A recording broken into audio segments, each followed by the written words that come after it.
महापुरुषों प्यार से कहिए धन निरंकार जी। सतगुरु माता सुदीक्षा सबिंदर हरदेव जी महाराज की जय। महापुरुषों, मई का महीना आते ही निरंकारी मिशन के हर एक गुरसिख, हर एक भगत, हर एक संत के दिलो दिमाग में समर्पण दिवस और समर्पण दिवस के साथ साथ अपने दिलों की धड़कन सतगुरु बाबा हरदेव सिंह जी महाराज की याद बरबस आ जाती है। आज निरंकारी मिशन का हर एक बच्चा, हर एक संत, हर एक महात्मा जिनके जीवन में, जिनके आम जिंदगी में सतगुरु बाबा हरदेव सिंह जी महाराज की अमिट छाप मौजूद है। समय समय पर सतगुरु बाबा हरदेव सिंह जी महाराज ने हमें अपनी भक्ति को मजबूत करने के लिए, लोक सुखी और परलोक सुहेला करने के लिए समय समय पर आदेश, उपदेश, निर्देश देते रहे। वो हमें समझाते रहे और हम भूलते गए। फिर वो बात चरितार्थ होती है कि जब आए तब बात न पूछी, मरे तो पीछे चलते हैं, कहें अवतार आज भी मूर्ख अपने मन की करते हैं। जब शरीर रूप में सतगुरु बाबा हरदेव सिंह जी महाराज हमारे सम्मुख थे तो हमने उनकी बातों की कदर नहीं की। आज जब वो शरीर करके हमारे साथ नहीं हैं तो हम उनकी याद में समर्पण दिवस मनाने जा रहे हैं 13 मई को। उनके विचारों को, उनके वक्तव्यों को, उनके आदेशों और निर्देशों को कविता रूप में, विचार रूप में, गीत रूप में पढ़ लेना, बोल देना, क्या यही सच्चे मायने में समर्पण दिवस की महत्ता है? क्या इससे मेरे जीवन में कोई बदलाव आएगा? नहीं साथ संगत जी, क्योंकि सतगुरु शरीर नहीं होता है। पवित्र हरदेव वाणी में सतगुरु बाबा हरदेव सिंह जी महाराज लिखते हैं कि सतगुरु देह का नाम नहीं है, सतगुरु होता ज्ञान है। सतगुरु को एक देह समझना भूल है, नादान है। अगर इस बात का हम गहराई से चिंतन करें तो ज्ञान रूप में तो सतगुरु बाबा हरदेव सिंह जी महाराज आज भी हमारे साथ हैं, हमारे पास हैं। जरूरत इस बात की है कि हम सतगुरु के आदेशों और उपदेशों को अपने जीवन में ढाल करके उस पे चलने का प्रयास करें। अभी पिछले ही महीने हम सभी ने मानव एकता दिवस मनाया और तमाम बलिदानी महापुरुष और समय के सतगुरु बाबा गुरबचन सिंह जी महाराज के जीवन की बहुत सारी बातें हमने सुनी। जब बात आई सतगुरु बाबा गुरबचन सिंह जी महाराज के आदेशों और उपदेशों की, जब बात आई मसूरी कॉन्फ्रेंस की, तो उसमें तो कहा गया कि कोई भी संत महात्मा, कोई भी निरंकारी भगत, कोई भी निरंकारी गुरसिख आज से, अभी से, इसी पल से नशा पान नहीं करेगा।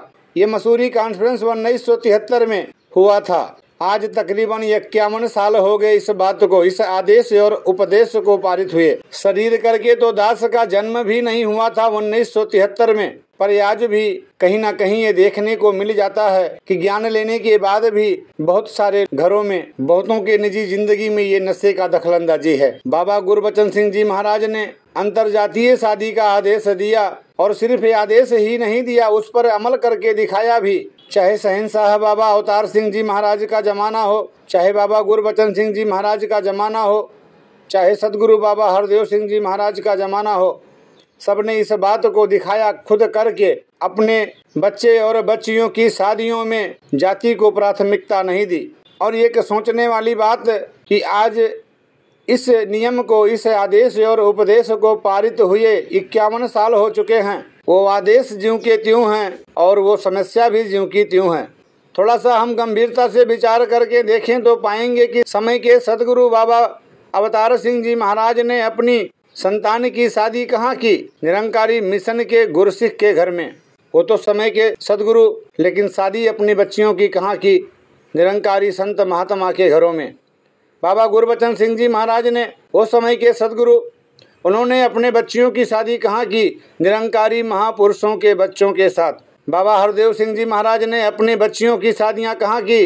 निरंकारी संत महापुरुषों के घर में। आज हम जरा इस बात पर विचार करके देखें, चाहे पीछे वो मानो एकता दिवस मनाए हों, चाहे अभी समर्पण दिवस मनाने जा रहे हों, अगर गीतों, कविताओं और व्याख्यानों से ये समर्पण दिवस, मानो एकता दिवस, भक्ति पर्व, मुक्ति पर्व अगर संपूर्ण हो जाता तो ये तो हम विगत कई सालों से मनाते आ रहे हैं। पर वो बाबा हरदेव सिंह जी महाराज की बात की बने बातों से बात, तो फिर बात ही क्या है? बात बातों से नहीं बनेगी, बात तो उस पर अमल करने से बनेगी।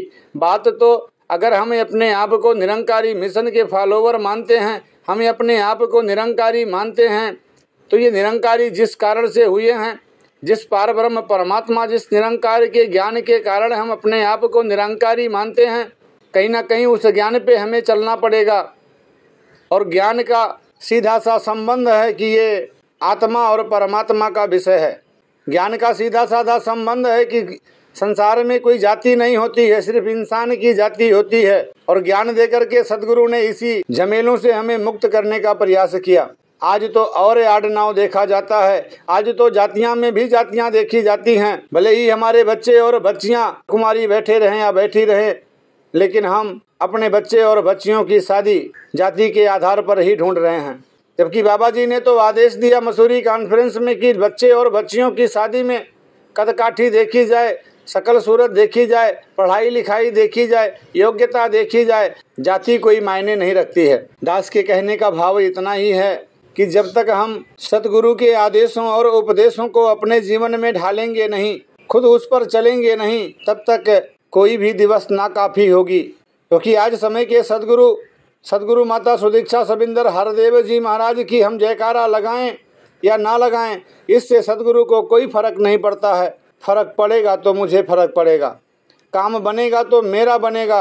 एक भगत के जीवन में, एक गुरसिक के जीवन में, एक संत के जीवन में उसका सदगुरु ही सबसे बड़ी अहमियत रखता है उसके लिए। तो जिस तरह से ये मई का महीना और इसमें हम समर्पण दिवस मनाने जा रहे हैं, तो दास तो यही अरदास करेगा सतगुरु माता सुदीक्षा सबिंदर हरदेव जी महाराज के श्री चरणों में कि हे दीनदयाल सच्चे पातशाह, दया करो, कृपा करो।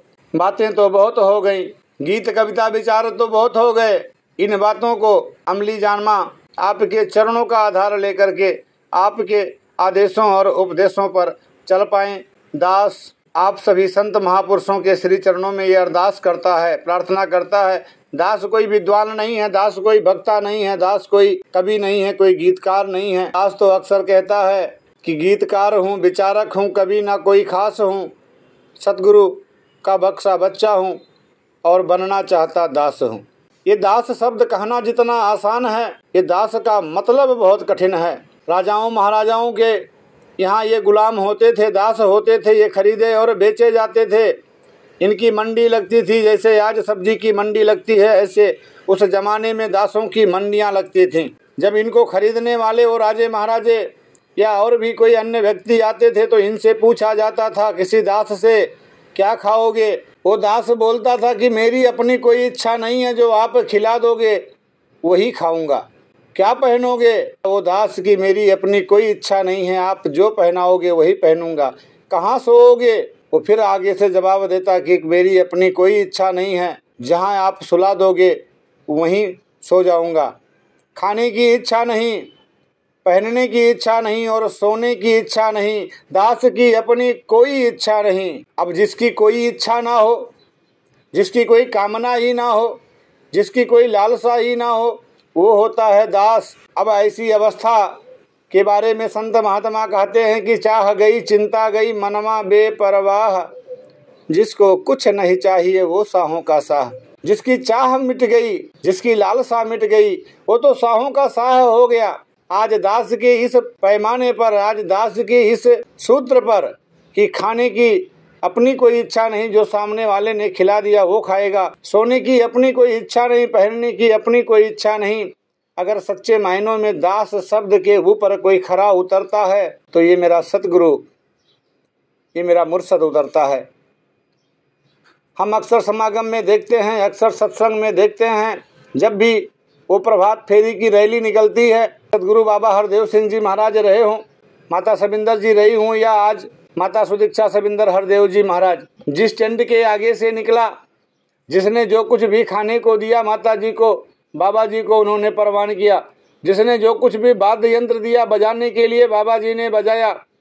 जिसने जो कुछ भी पहनाना चाहा, नेपाल गए तो नेपाली पगड़ी, महाराष्ट्र गए तो महाराष्ट्री पगड़ी, जो जिसने जो परिधान में बोला कि आप इस परिधान में आ जाओ, हुजूर सतगुरु उसी परिधान में आ गए। किस लिए? हम जैसे गुरसिखों, हम जैसे भक्तों की खुशहाली के लिए। तो दास शब्द की लाज, और स्वयं सतगुरु बाबा हरदेव सिंह जी महाराज अपने आप को दास कहते थे।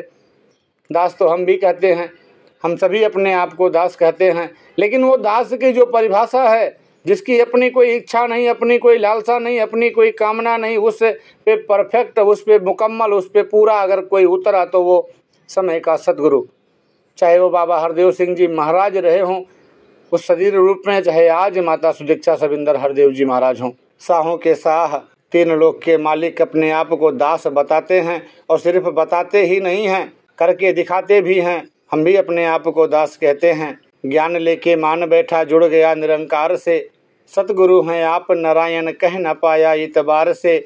बहुत गुजारी उम्र इस दर पे आया इन पर इतबार नहीं, सिर्फ महात्मा बन बैठा हूँ बदला कुछ व्यवहार नहीं। कर्म नहीं बदले, व्यवहार नहीं बदला, तो फिर एक फंक्शन की तरह, एक त्योहार की तरह अगर हम मुक्ति पर्व मानो एकता दिवस और समर्पण दिवस मना रहे हैं तो इससे कुछ बात बनने वाली नहीं है। बात तो जब भी बनेगी तो सतगुरु के आदेशों और उपदेशों को अपने जीवन में ढालने से बनेगी। दास आज आप सभी संत महापुरुषों के चरणों में, क्योंकि ये मई का महीना चल रहा है, सतगुरु बाबा हरदेव सिंह जी महाराज आज सत्संग में भी ये कहा जा रहा है कि ज़्यादा से ज़्यादा सतगुरु बाबा हरदेव सिंह जी महाराज के ऊपर हमें बोलना है, उनके जीवनी से प्रेरणा लेनी है, विचार रखने हैं, गीत रखने हैं, व्याख्यान रखने हैं। तो दास भी आज संत निरंकारी मिशन की पुस्तक गुरुदेव हरदेव भाग 1 लेकर के आपके समक्ष उपस्थित है। इस पुस्तक में सबसे ऊपर नम्र निवेदन लिखा है। JRD सत्यार्थी जी बता रहे हैं, निरंकार प्रभु की कृपा से दास को युग प्रवर्तक बाबा गुरबचन सिंह जी महाराज की सेवा में कई वर्षों तक रहने का सुअवसर प्राप्त हुआ। उनके जीवन काल के कुछ अंतिम वर्षों में दास को उनका निजी सचिव होने का भी गौरव प्राप्त हुआ। 24 अप्रैल 1980 के दिन जब उनकी अचानक हत्या कर दी गई तो मंडल के प्रकाशन विभाग ने उनके अमूल्य विचारों एवं गतिविधियों को लोक कल्याणार्थ संग्रहित करके प्रकाशित करने का निर्णय लिया। बाबा गुरबचन सिंह जी के आदेशों उपदेशों का संकलन संपादन करके उन्हें पुस्तक रूप देने का कार्य मिशन के विद्वान लेखक निर्मल जोशी जी को सौंपा गया। उस समय जोशी जी का दास की ओर ध्यान जाना स्वाभाविक ही था। जब उन्होंने दास से बाबा गुरबचन सिंह जी की प्रचार यात्राओं का ब्यौरा और बाबा जी के फोटो आदि मांगे तो दास का सिर अपराध भावना से झुक गया। जोशी जी यह सुनकर हैरान रह गए कि दास ने बाबा गुरबचन सिंह जी की प्रचार संबंधी गतिविधियों की कोई डायरी नहीं बनाई थी। जोशी जी की यह बात मुझे आज भी झकझोरती रहती है कि सत्यार्थी जी, आपने हीरों की खान पर बैठकर केवल उनकी चमक ही देखी, उन्हें झोली में नहीं भरा, अन्यथा आज मानो मात्र से उन्हें साझा किया जा सकता था। दास ने तभी मन ही मन संकल्प किया कि अब इस भूल की पुनरावृत्ति नहीं होने दूंगा और ये अपनी सामर्थ्य के अनुसार गुरुदेव हरदेव जी की विभिन्न गतिविधियों का ब्यौरा डायरीबद्ध करने का प्रयास करूंगा। दास ने ऐसा किया भी। केवल सत्संग में होने वाले प्रवचनों को ही नहीं, विभिन्न भेंट वार्ताओं के दौरान गुरुदेव द्वारा व्यक्त किए गए विचारों को भी दास ने डायरीबद्ध करने का प्रयास किया। इसके बावजूद दास को यह स्वीकार करते हुए रत्ती भर भी संकोच नहीं कि दास अपने प्रयास में पूरी तरह सफल नहीं हो पाया। गुरुदेव का तो हर शब्द, गुरुदेव द्वारा कही गई हर बात में श्रद्धालुओं के लिए कोई ना कोई संकेत होता है। इन सभी बातों को पाठकों तक पहुंचाना हमारा नैतिक कर्तव्य है, लेकिन अपने आलस्य के कारण कई बातों को दास समय पर नोट नहीं कर पाया। फिर भी सतगुरु की कृपा से दास काफ़ी कुछ संग्रहित कर पाने में सफल हुआ है। कुछ माह पहले प्रकाशन विभाग के साथियों ने विचार व्यक्त किया कि इस संग्रह का लाभ तभी है यदि इसे जिज्ञासु पाठकों के साथ साझा किया जाए। दास को भी यह बात ठीक लगी। परिणामतः दास ने संग्रहित सामग्री में से कुछ अंशों को पुस्तक रूप देने का प्रयास किया है। इस पुस्तक में दास ने गुरुदेव की 27 अप्रैल 1980 से लेकर 15 अगस्त 1982 तक की प्रचार गतिविधियों का संक्षिप्त ब्यौरा देने की कोशिश की है। भेंट वार्ताओं के दौरान गुरुदेव द्वारा विभिन्न शंकाओं समस्याओं के समाधानार्थ प्रस्तुत विचारों को अधिक उपयोगी समझते हुए दास ने इस पुस्तक में मुख्य रूप से उन्हीं की चर्चा की है।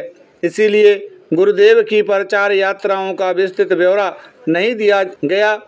वैसे गुरुदेव ने इन लगभग 2.25 वर्षों में देश के कोने कोने में पहुंचकर श्रद्धालु भक्तों को दर्शन दिए। इन व्यस्त प्रचार यात्राओं की मात्र एक झलक दास ने इस पुस्तक के परिशिष्ट में दी है। भेंट वार्ता के दौरान बात कई पहलुओं पर होती रही। दास ने अपनी समझ से जिन पहलुओं को अधिक आवश्यक समझा है उन्हीं से संबंधित वार्ता को यहाँ उद्धृत करने का प्रयास किया है।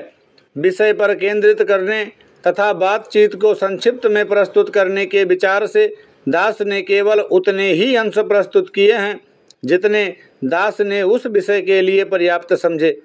इसके लिए कुछ अंशों को छोड़ भी दिया गया है। हो सकता है कि जिन अंशों को दास ने छोड़ दिया हो वह अंश किसी विषय को पूरे तौर पर समझने के लिए आवश्यक रहे हों। इस पुस्तक में गुरुदेव द्वारा व्यक्त विचारों को उन्हीं के शब्दों में देने का दास ने हर संभव प्रयास किया है, लेकिन भेंट वार्ताओं को डायरीबद्ध करते समय हो जाने वाली त्रुटियों की संभावना से भी इनकार नहीं किया जा सकता। हो सकता है कि कुछ स्थानों पर दास गुरुदेव की भाषा और भावों को ज्यों का त्यों ना व्यक्त कर पाया हो। इस प्रकार की हर भूल चूक के लिए दास क्षमा प्रार्थी है। भेंट वार्ताओं और प्रचार संबंधी अन्य प्रसंगों के चयन में जहां मिशन के महान विचारक और संत निरंकारी के मुख्य संपादक श्री निर्मल जोशी जी ने दास की हर संभव सहायता की है, वहीं कुशल संपादक श्री भूपेंद्र बेकल जी का भी इन्हें पुस्तक रूप देने में दास को पूरा सहयोग प्राप्त हुआ है। प्रचार यात्राओं को आवश्यक कम तथा विभिन्न भेंट वार्ताओं में व्यक्त विचारों को श्रृंखलाबद्ध करने में इन महानुभावों ने जो सहयोग प्रदान किया है उसके लिए दास इन दोनों का हृदय से आभारी है। अंत में दास की सद्गुरुदेव के चरणों में प्रार्थना है कि वह तुच्छ भेंट को स्वीकार करें और अपना वरद हस्त्र दास पर सदा बनाए रखें, ताकि भविष्य में भी दास अपने अनुभवों को पाठकों के साथ साझा करता रहे। दासानुदास सत्यार्थी, अक्टूबर 3, 1982। गुरुदेव हरदेव। 24 अप्रैल 1980 की रात को लगभग 11 बजे निरंकारी कॉलोनी दिल्ली में बाबा गुरबचन सिंह जी महाराज के नश्वर शरीर को गोलियों का निशाना बनाकर कुछ सांप्रदायिक उग्रवादियों ने समझा शायद निरंकारी मिशन सदा के लिए समाप्त हो जाएगा, शायद सत्य संदेश सदा सदा के लिए लुप्त हो जाएगा। उस समय तो शायद निरंकारी जगत में भी अंधकार छा गया था। बाबा की खामोशी के साथ साथ निरंकारी मिशन में भी एक सन्नाटा सा छा गया प्रतीत होता था। हजारों की संख्या में निरंकारी भक्त निरंकारी भवन दिल्ली में पहुंचने लगे थे। सभी के दिलों में उदासी छाई थी, सभी के चेहरों पर प्रश्नवाचक चिन्ह उभरा हुआ था कि अब क्या होगा। हालांकि सभी भक्त इस विश्वास पर दृढ़ थे कि गुरु कभी मरता नहीं, लेकिन फिर भी सभी की आंखें प्रत्यक्ष सद्गुरु को रहनुमाई करते हुए देखने की प्रतीक्षा में थीं। युग प्रवर्तक बाबा गुरबचन सिंह जी ने अपने जीवन के अंतिम दिनों में स्पष्ट संकेत दे दिए थे कि अब सद्गुरु बाबा हरदेव सिंह जी महाराज के रूप में प्रकट होंगे, जिसकी पुष्टि उन्होंने अपने अंतिम समय पर भी कर दी थी। यह जानते हुए भी संत समाज इस सोच में डूबा हुआ था कि वह महानुभाव जिसे हम आज तक भोला जी या सेठ जी कहते आए हैं, जिसे समागमों में कैमरा उठाए फोटो खींचते या अन्य सेवा कार्य करते तो देखा है, लेकिन जिसके मुख में जुबान देखने को नहीं मिली, जिसे पहले कभी बोलते नहीं देखा गया, वह कैसे लाखों श्रद्धालुओं के हृदय पटल पर अपनी तस्वीर अंकित कर पाएगा। अपनी चिर संचित खामोशी को तोड़कर वह कैसे संत समाज को आवश्यक आदेश उपदेश दे पाएगा। खामोशी मुखरित होकर आवश्यक दिशा निर्देश देगी। इस विषय में भक्तों के हृदय भले ही संदिग्ध हों, लेकिन किसी को इस विषय में तनिक भी संदेह नहीं था कि सतगुरु हरदेव जी महाराज के रूप में प्रकट हो चुके हैं। निरंकारी भवन में पहुंचने वाले हर श्रद्धालु के लिए यही दिव्य विभूति ईश्वर इच्छा के सन्मुख नतमस्तक होने की प्रेरणा का स्रोत सिद्ध हो रही थी। जिस समय सभी दुख से चीत्कार कर रहे थे, उस समय भी हरदेव जी अडोल और गंभीर दिखाई दे रहे थे। संगतें यह नज़ारा स्वयं अपनी आंखों से देख चुकी थी कि किस गंभीरता और धैर्य भाव से आप माताजी निरंकारी राजमाता कुलवंत कौर जी की पीठ पर हाथ फेरते हुए उन्हें पति वियोग के दुख से मुक्त कर रहे थे।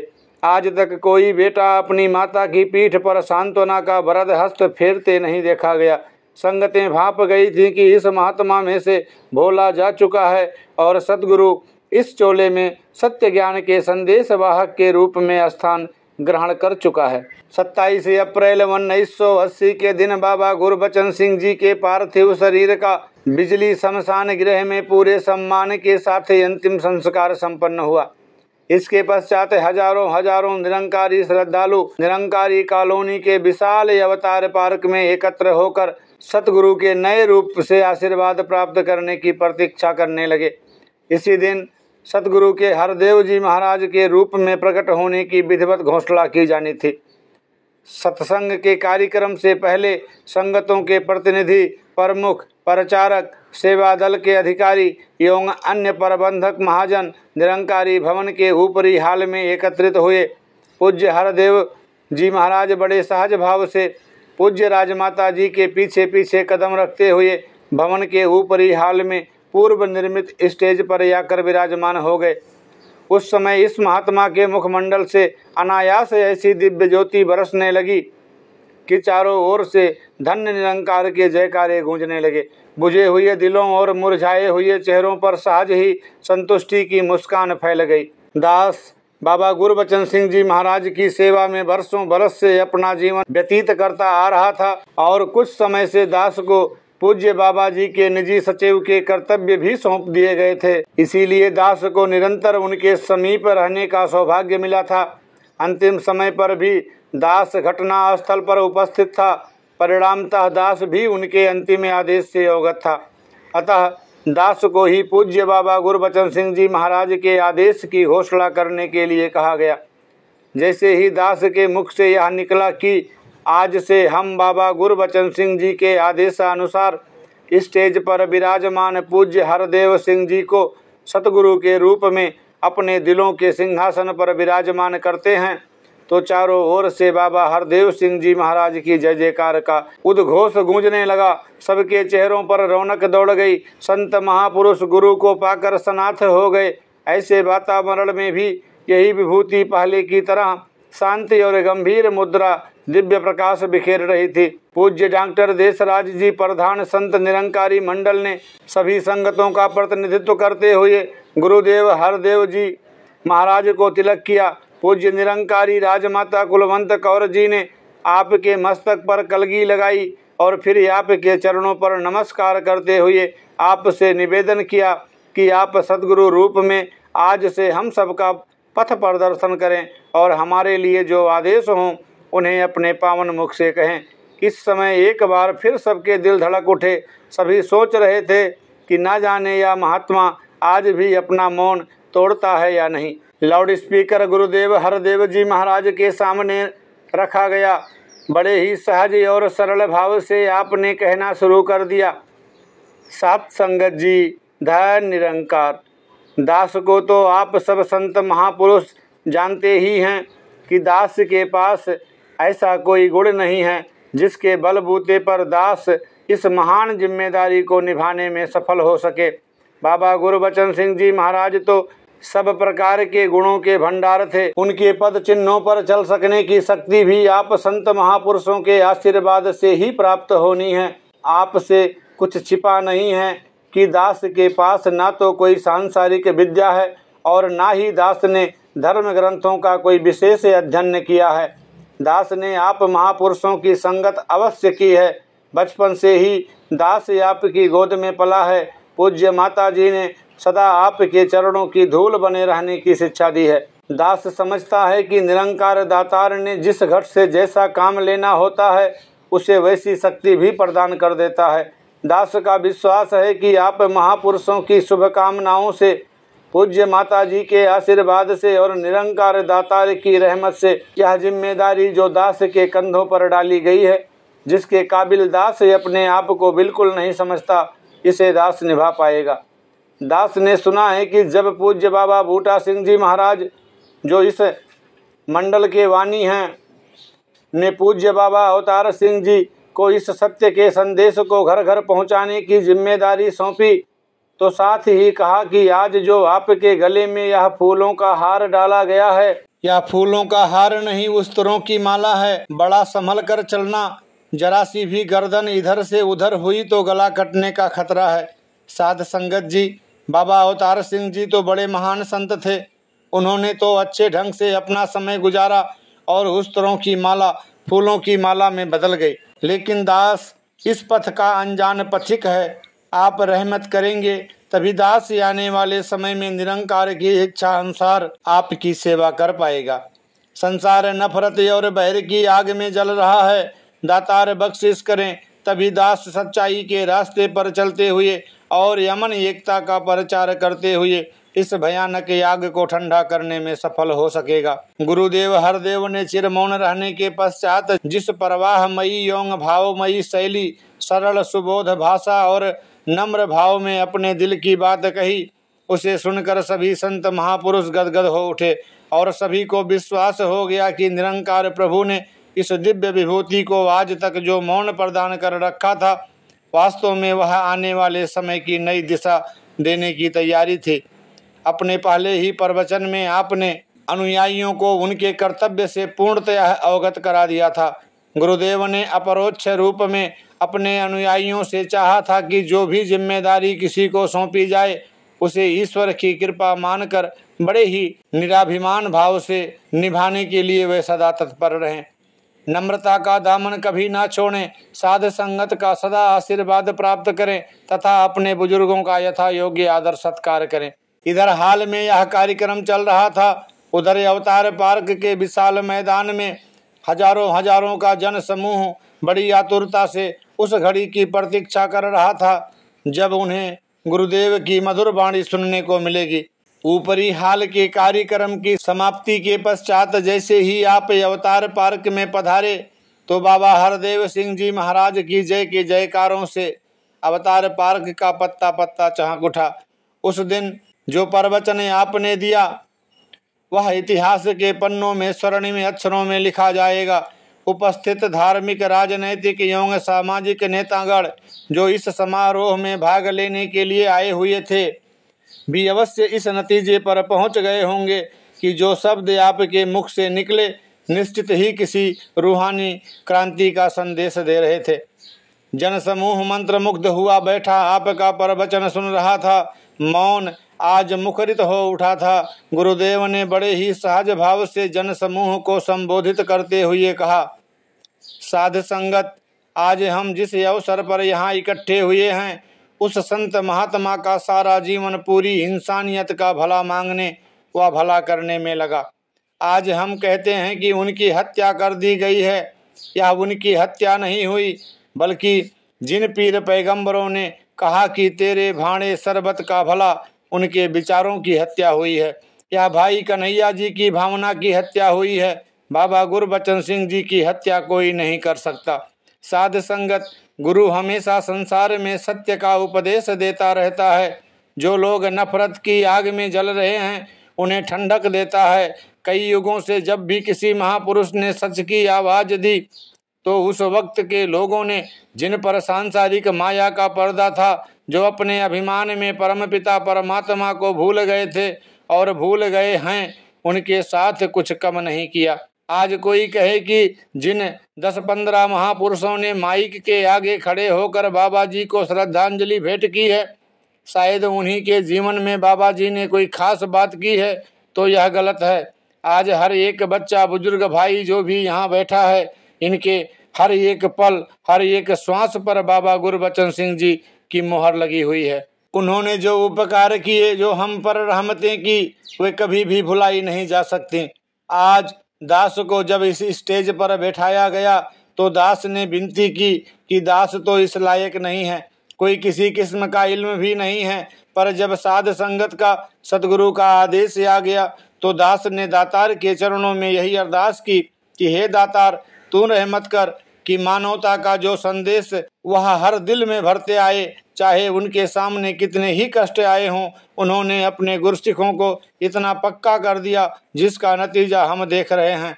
आप महापुरुषों के आशीर्वाद दातार के आशीर्वाद और माता जी के आशीर्वाद से वही भावना लेकर दास भी अपनी ड्यूटी दे सके।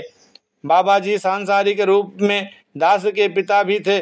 उन्होंने जो शिक्षा दास को दी, दास उसे कभी भूल नहीं सकता। उन्होंने जो आदेश दिए, जो कर्म किए, अगर दास उनको अपने से दूर रखता है तो दास यही समझेगा कि मैं अपनी ड्यूटी नहीं निभा सका। अभी माता जी ने भी यही आशीर्वाद दिया है कि बाबा जी ने हमें जो सिखलाई दी है, खासकर पिछले 2 सालों में बाबा जी का यही संदेश रहा कि हमने सभी का भला ही मांगना है। हमने सभी के लिए अपने दिल में यही सद्भावना बनानी है। साध संगत, हमने इसी भावना को अपने दिल में कायम रखना है और पहले नित्य प्रति जिस तरह साध संगत करते हैं उसमें ढील नहीं आने देनी। यह सच की आवाज़ जिसके लिए बाबा जी ने अपनी पूरी जिंदगी लगाई, इसे हम सारी मानवता तक पहुंचा सकें और बाबा जी के आदेशों पर चल सकें तो वह सबसे बड़ी श्रद्धांजलि हम बाबा जी को दे सकेंगे। साध संगत, आज यहाँ और भी कई बड़े बड़े नेता आए हैं, हमारे नामधारी परिवार के कई सज्जन आए हैं। आप महापुरुषों के लिए, बाबा जी के लिए जो भावना इनमें है वह देखकर दास को बहुत खुशी हुई है। दातार इन पर भी और सारे संसार पर रहमत करे। हमारे सेवादार चाचा प्रताप सिंह जी, बचपन से ही दास उनके हाथों में खेला। वह बचपन से ही दास को बहुत प्यार करते थे। कोई प्रोग्राम हो या ना हो, उनकी भावना यही होती थी कि कोई हुक्म हो तो मैं काम करूं। दास को एक घटना याद आ गई। दास पटियाला में पढ़ता था और एक हफ्ते की छुट्टियां लेकर आया। इसी कॉलोनी के सफाई कर्मचारियों ने हड़ताल कर दी और नालियां वगैरह बंद हो गईं। दास ने देखा कि बाहर गलियों में कई लोग इकट्ठा थे और शोर हो रहा था। मैंने पूछा कि यह क्या हो रहा है। इतने में ही सामने देखा कि वह आ रहे थे। सलवार कमीज पहनी थी, मुंह पर चुन्नी लपेटी थी। दास ने पूछा कि यह कौन है, तो महापुरुषों ने बताया कि यह चाचा जी हैं जो घरों की सफाई कर रहे थे। जो गंदगी कूड़ा करकट पड़ा था वह उन्होंने साफ किया है। साध संगत, ऐसी भावना इंसान में तब तक नहीं आती जब तक प्रभु की अपनी कृपा ना हो। ये सेवा दल के जवान हर वक्त यही भावना रखते हैं कि मिशन की, महापुरुषों की सेवा की जाए। संसार वाले भले ही कहते हो कि यह उन्होंने क्या रूप बना रखा है, यह महापुरुष से अपने पास से वर्दियां बनवाते हैं और अन्य खर्च भी खुद ही करते हैं, फिर भी संगतों की सेवा करते हैं। ऐसी भावना इसलिए महापुरुषों में भरी हुई है क्योंकि सद्गुरु ने अपना जीवन जीकर इन्हें सिखाया है। आओ साध संगत, अरदास करें कि दातार ये अपना मेहर भरा हाथ हमारे सिर पर रखे, हमें ताकत बख्शे ताकि हमारा ध्यान कभी भी बुराई की तरफ ना जाए, किसी के लिए भी हमारे मन में बुरी भावना जागृत ना हो और हमें इस माँ का प्यार, माँ की छाया जो हमें कई वर्षों से मिल रही है, इसी तरह मिलती रहे। माता जी के बारे में दास पहली बार यह बात स्टेज पर बता रहा है कि दास जब पटियाला में पढ़ता था तो माता जी जब पत्र लिखती थी तो पूरा पत्र लिखने के बाद नीचे लिखा होता था, आपकी चरण धूल। दास को कई बार शर्म आती थी कि इस माँ की कितनी ऊंची भावना है, जबकि दास उनका पूरा सत्कार नहीं कर पाता, कभी मनमानी भी कर जाता है। साथ संगत, हम सभी इस माँ का सहारा बने रहें, वह माँ को सहारा देते रहें। आपके चरणों में यही अरदास है कि बाबा जी के जो जो आदेश आए, जिस तरह का जीवन उन्होंने जिया, उसी तरह का जीवन जीकर हम इस संसार में सुख का वातावरण पैदा कर सके। इस प्रवचन को दास ने बड़े ध्यान से सुना था। फिर समय पाकर इसे देव दर्शन नामक पुस्तक में से कई बार पढ़ा। जितनी बार पढ़ा उतनी बार जीने के नए संकेत मिले। गुरुदेव की ये निम्न पंक्तियां मानो मन को सदा झिझोड़ती रहेंगी। यह बाबा गुरबचन सिंह जी की हत्या नहीं हुई, बल्कि जिन पीर पैगंबरों ने कहा कि तेरे भांडे शरबत का भला, उनके विचारों की हत्या हुई है। यह भाई कन्हैया जी की भावना की हत्या हुई है। बाबा गुरबचन सिंह जी की हत्या कोई नहीं कर सकता। इन पंक्तियों में ठोस तथ्यों का कितना सुंदर शब्द चित्रण खींचा गया है। इतिहास साक्षी है कि हमारे श्रद्धेय गुरुओं ने हर हाल में इसी महाकाव्य का उच्चारण किया है कि तेरे भांडे शरबत का भला, प्रभु सबका भला करो। श्रुति का सर्वे भवन्ति सुखिना सर्वे संतु निरामया का उद्घोष गुरुओं की वाणी का सदा श्रृंगार बना रहा। भाई कन्हैया जी की पर दुख हरण की गाथा तो मानवीय इतिहास को सदा आंदोलित करती रहेगी। भाई कन्हैया श्री गुरु गोविंद सिंह जी महाराज की सेनाओं की सेवा शुश्रूषा करने वाला एक सेवादार संत सिपाही था। वह अपने गुरुदेव के संदेश को दिल की गहराइयों में बसा चुका था। उसके लिए अपने पराई के भेद मिट चुके थे। वह मुगलों के फौज के सिपाहियों के मुंह में भी उसी तन्मयता से पानी डालता था जिस तन्मयता से यह अपने गुरु के प्यारों दुलारों के मुंह में पानी डालता था। इसकी शिकायत जब गुरु जी महाराज को पहुंचाई गई तो गुरु महाराज की सेवा में हाजिर होकर उसने निवेदन किया कि सच्चे पातशाह, मुझे तो आपने जो ज्ञान चक्षु प्रदान किए हैं उनसे हर जगह आप का ही नूर देखने को मिलता है, इसलिए मुझे इस या उस में कोई अंतर नहीं दिखाई देता। मुझे तो सभी अपने लगते हैं, कोई पराया नहीं दिखता। ऐसी विशालता एवं सहिष्णुता का ही प्रचार बाबा गुरबचन सिंह जी आजीवन करते रहे। जहाँ तक बाबा गुरबचन सिंह जी महाराज की हत्या का प्रश्न है, शरीर तो सभी का जाता है, अवतारी पुरुष हो या राक्षस, सभी को एक दिन इस पार्थिव शरीर का त्याग करना पड़ता है। परंतु अवतारी पुरुष जिस सच्चाई को लेकर चल रहे होते हैं वह 3 काल रहने वाली सच्चाई होती है। उसका ना कभी अंत हुआ है और ना कभी होगा। अवतारी पुरुष अपने सिद्धांतों से जीवित रहते हैं। जब तक सिद्धांत रहते हैं तब तक वे भी रहते हैं। गुरु अमर होता है, कीर्ति भी अमर होती है। इसीलिए बाबा गुरबचन सिंह जी अमर हैं, क्योंकि उनके सिद्धांत अमर हैं। उनकी हत्या का प्रश्न ही नहीं उठता। इस प्रवचन से कुछ बातें एकदम उभर कर सामने आ गईं कि यह महात्मा संकीर्णता और बदले की भावना की दलदल में न खुद फंसेगा और न अपने श्रद्धालुओं को फंसने देगा। यह तो अपने संतों को भी वसुधैव कुटुंबकम की और मनुर्भव की दैवी भावनाओं का ही अनुसरण करने की प्रेरणा देगा। इस प्रवचन को सुनकर आपका कोई भी श्रद्धालु भक्त दूसरे को हानि पहुंचाने की बात अपने दिल में लाने की भूल नहीं कर सकता था। दुनिया ने देखा अपने हृदय सम्राट की 100 यात्रा में इकट्ठे हुए लाखों निरंकारी नर नारी अपनी भावनाओं को अपने दिल में ही समेटे हुए चुपचाप अपने घरों को लौट गए। अगर उन्हें गुरुदेव की यह आदेश भरी आवाज सुनने को ना मिली होती तो ना जाने इस देश व सुदूर देशों में बसने वाले निरंकारी भक्त अपने हृदय सम्राट की हत्या पर कौन सा मार्ग अपनाते। निरंकारी भक्त आपका संकेत पाकर सबके भले की कामना में रत हो गए। दुनिया के लोगों ने हर तरह से निरंकारी भक्तों को भड़काने की कोशिश की, पर ये निरंकारी भक्तों को अपने प्यार प्रीति और सबके भले की कामना के पथ से विचलित ना कर सके। दास इस वीडियो को यहीं पे विराम देगा। इसके आगे के लेख जो गुरुदेव हरदेव के हैं उसे लेकर के अगली वीडियो में आपके श्री चरणों में समर्पित होगा। और आप सभी संत महापुरुषों के श्री चरणों में यही याचना कामना प्रार्थना कि जहाँ दास की तमाम धृष्टताओं को क्षमा करते हुए दासी और दास के पूरे परिवार पर अपनी कृपा दृष्टि दया दृष्टि आप सभी बनाए रखें। वहीं सतगुरु के श्री चरणों में यही याचना कामना अपने और सभी निरंकारी गुरसिख भगत महात्मा के लिए कि हे दीनदयाल सच्चे पातशाह सतगुरु माता सुदीक्षा सविंदर हरदेव जी महाराज, आपके आदेशों और उपदेशों पर मन कर्म वचन से आज से अभी से इसी पल से चलने का प्रयास शुरू कर दें और आपके चरणों का आधार लेकर इस निरंकार के एहसास में रहकर एक एक गुरसिख एक एक भगत एक एक महात्मा संसार के एक एक व्यक्ति का सत्कार करते चले जाएं, से प्यार करते चले जाएं। इसी याचना कामना प्रार्थना के साथ, जिससे जहां हम सभी आपके आशीर्वाद के पात्र बने वहीं अपना लोक सुखी और परलोक सुहेला भी कर पाएं। सतगुरु माता सुदीक्षा सविंदर हरदेव जी महाराज की जय। महापुरुषों प्यार से कहिए धन निरंकार जी।